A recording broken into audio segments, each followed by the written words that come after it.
17 years ago, I joined the Australian Federal Police. As with every new class, you have a mentor who guides everybody through their course. Audrey Fagan was our mentor. Some of you in the room might know her. And she was the most generous, caring, gorgeous woman.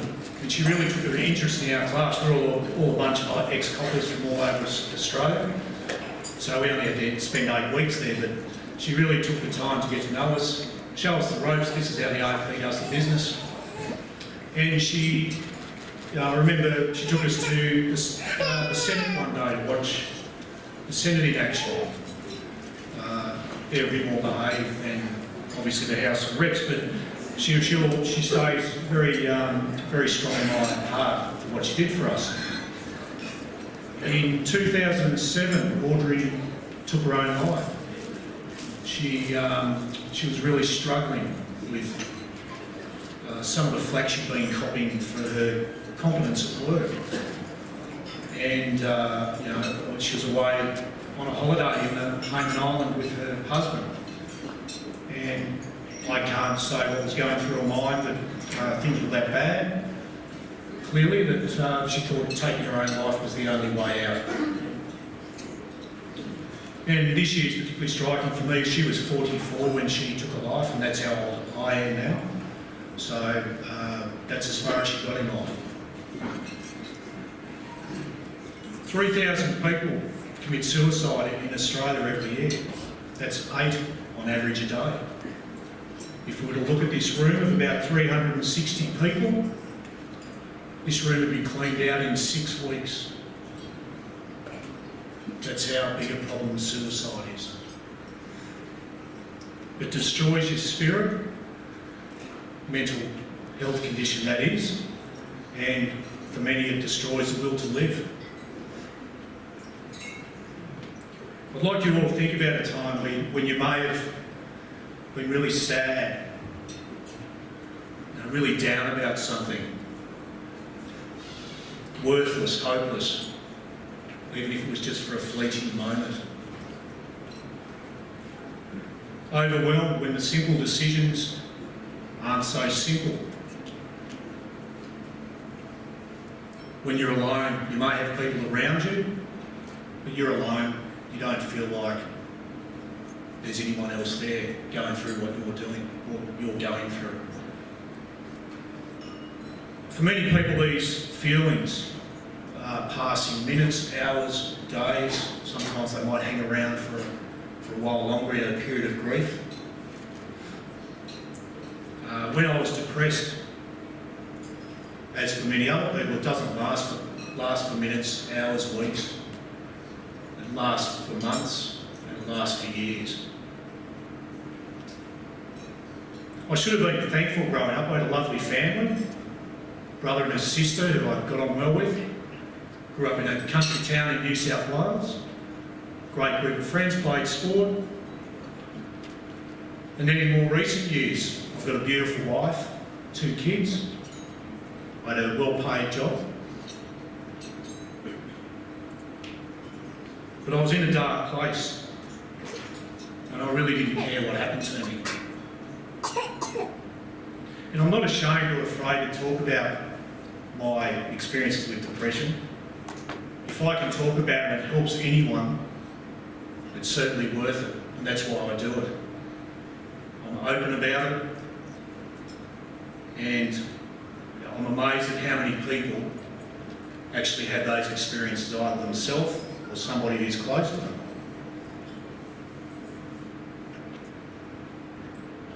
And I also, the main reason I speak about it is I want you to know if you're going through this, if you're struggling, you're not alone. It may feel like you are, but you're not.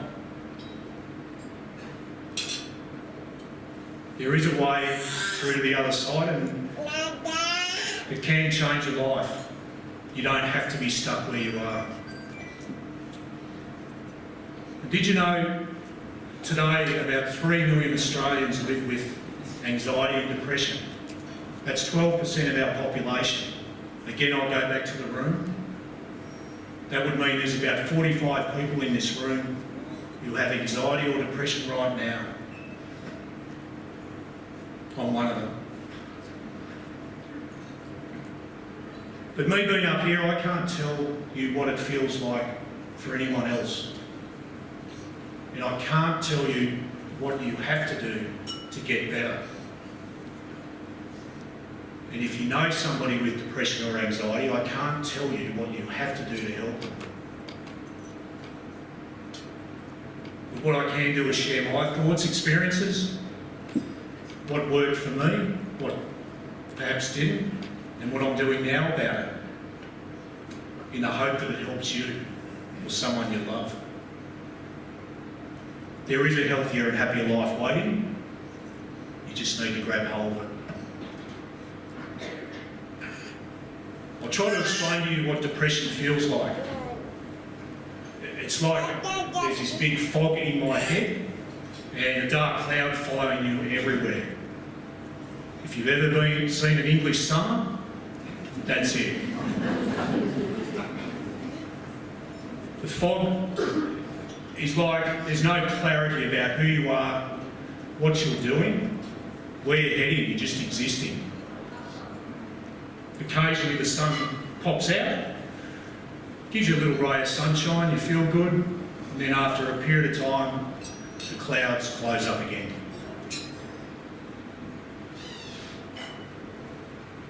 It's really debilitating. It sucks the energy out of you. And a lot of people actually hide the fact they're feeling that way. I know I did. A lot of the time in private I was sad. I might feel it internally when I'm around other people, whether it's at work or what have you, but it really, you mask it, and that's how you feel inside. I was detached from the present. You're just getting on with it. You're almost paralysed in trying to actually take action and do something about it, even though it's hurting you and it's hurting everyone around you.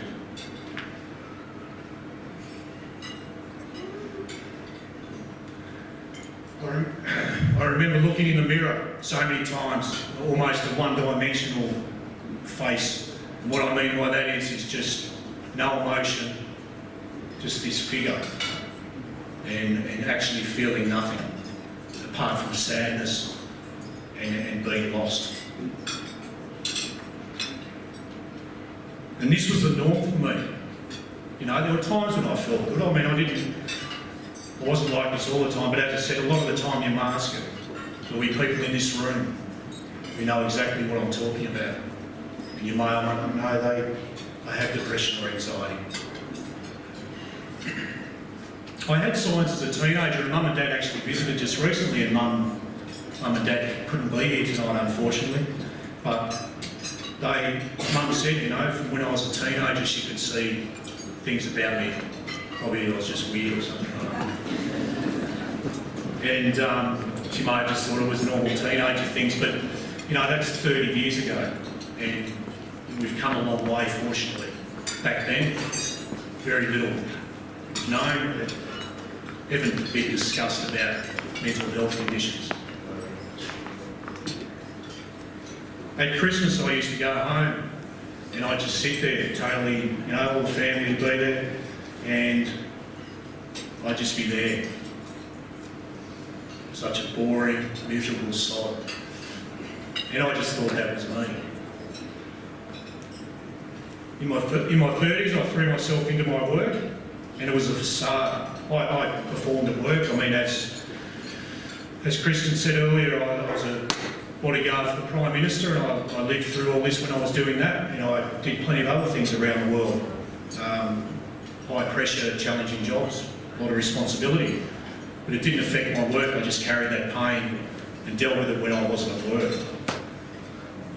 I didn't have any hobbies, sports, interests. Neglected my family. Exercise was pretty much the only thing I did. And work. And during that time, suicide was never a serious consideration for me. However, I looked at opportunities to go overseas and use my skills overseas to work in pretty ordinary locations and be in harm's way, earn lots of cash, provide for my family financially. If anything happened to me, it didn't really matter.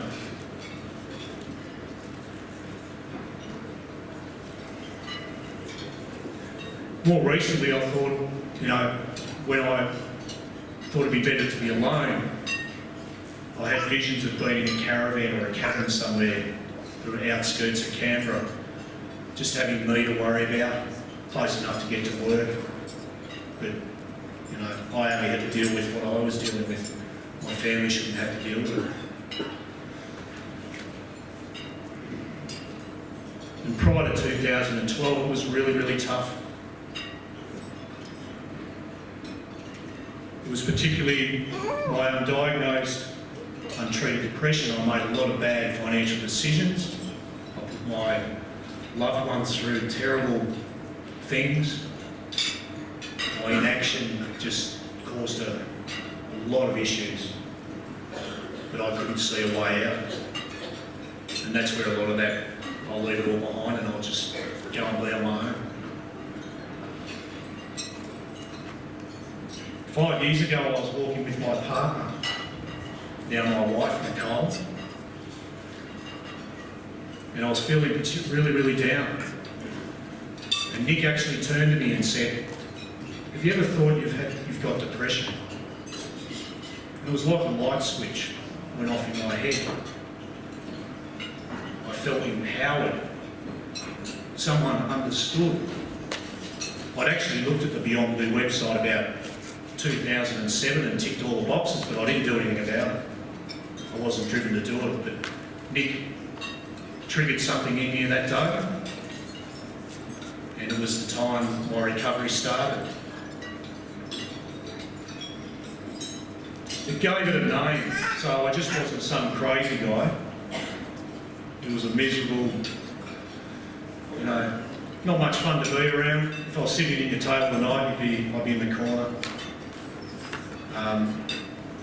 Just not talking to everybody. But it had a name, it was an illness. And if it's an illness, you can treat it. Wow, how long has this been going on? And Beyond Blue became a really valuable resource for me. So I looked into it. As I said, I'd already looked at the website, so I went back and had more of a look. I went and saw my GP, put me on the pills. We had a chat. It wasn't just an automatic, oh, you need medication, but that was part of it. And I'm still on medication today. I take it in the morning, so you're not going to see me at the table popping pills. And what the pills do, they're not the answer. Just please understand, medication isn't the answer. It's part of the solution for me, perhaps for you, because it helps your chemical imbalance in your body. It's a bit like serotonin in your body. It helps that more of that get to your brain. It's a mood chemical, makes you feel good. So if I've got to start those for the rest of my life, it's no big deal to me. Just like blood pressure pills, heart condition, it's fine by me. I was also seeing a therapist because I was obviously dealing with all those issues, and she really helped as well. She was wonderful. Taught me through a lot of coping mechanisms, a lot of tools. And I also told my boss at work, at the time I had a top secret security clearance. Now I know we're in Canberra, and I thought, I tell them I've got a mental illness, I'm going to lose my clearance, I'm going to lose my job. But it didn't. All these things that I was worried about just weren't true. No different to anxiety and depression. A lot of the things you worry about are not the reality. One of the greatest things is once I took this step to recovery, it made a world of difference for my wife, Nick. She understood that this was depression. It gave her something to understand about what I was going through, because she went through hell just as much as I did. And please be under no illusion that the change in me wasn't overnight. This is 2012 and it's only probably been the last 12 months that I've been feeling top of my game, so it's taken a long time. Because when you think about it, my body and my mind have been living in this state for probably most of my life. Things don't change like that overnight. The pills gave me the mental state where I could do the hard work, to work on myself, to get a little bit better every day. Take some steps back, take some steps forward, and more today, those steps aren't steps, they're leaps. Developing good habits so it becomes part of your daily routine. It's just like a lot of other illnesses, you need to look after yourself every day. Don't give up, and don't put yourself under too much pressure. That's the other thing. You know, as I said, it took me years to get where I am now. Asked me to get up here 5 years ago, I don't think I would have accepted. So what is it like for me today? Well, I'm in charge, I'm in control of my life. The depression's still there, but I know how to manage it. I've got loads of energy, determination. I'm positive, excited about life. Like I said before, how long has this been going on for? And that's really what it's like. I'm fun to be around. Just ask table number 30. I can't wait till I get back to the table. And don't get me wrong, I still have the full range of emotions. I get sad, I get annoyed, I get angry, I get sad. But they don't define who I am. They're normal human emotions. They don't control my life. And if you get the right help, they won't control yours. There is a way out. I don't go around smiling all the time. Going, yeah, I'm happy. Yeah, Hawks just lost again, I'm happy. Not going to be a grand final this year. Woo. Good luck to Geelong.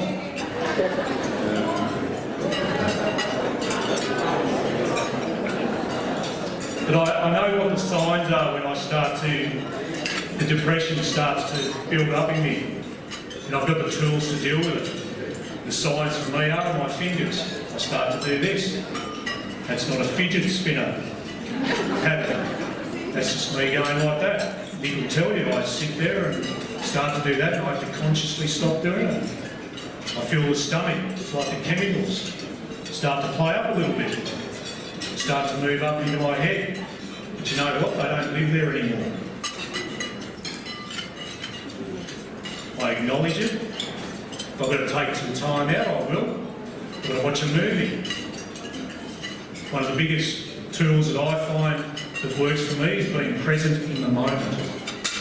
Doesn't matter whether you've got a mental health condition or not. So many of us just thinking about what's happening tomorrow and what happened yesterday. And that builds up all that tension in your body and things that haven't even happened and things you can't change. So it's very much for me about where am I now? Watching the leaves in the trees, enjoying the fresh air, hearing the dogs barking next door all day. So it's not over for me. I'll manage my depression.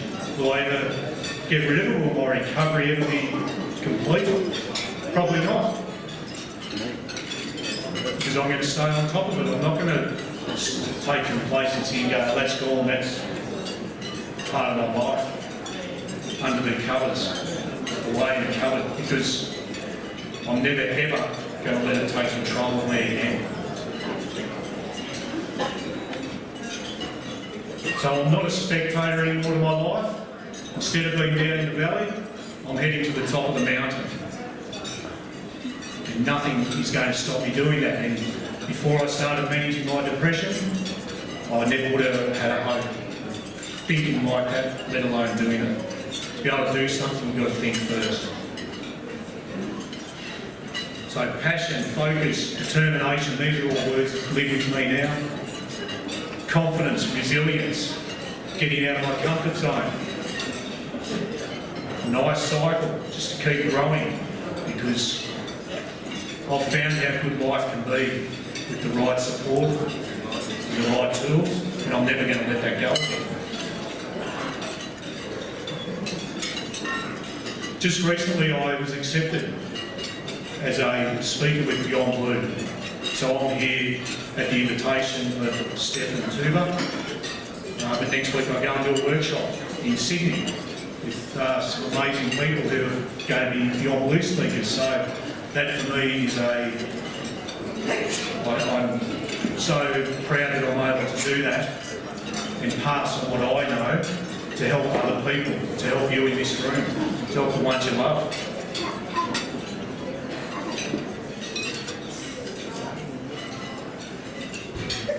So it's okay to have depression or anxiety.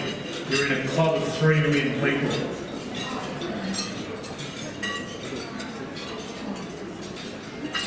But we don't deserve to be judged, discriminated against, categorised, anything like that. All that stigma, it's disappearing slowly, but it's still there.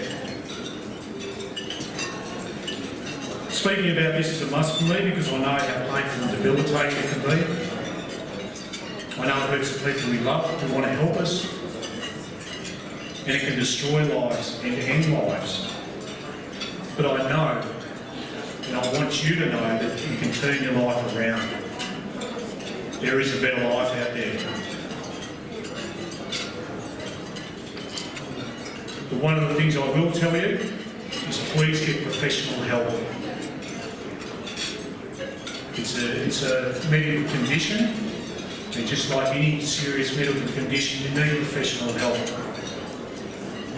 They know what is out there, they know what may work, they can work with you on your tools, they can work with you on medication. So go to the Beyond Blue website, they've got all those resources there, you can find all that stuff. If I can ask you to do anything,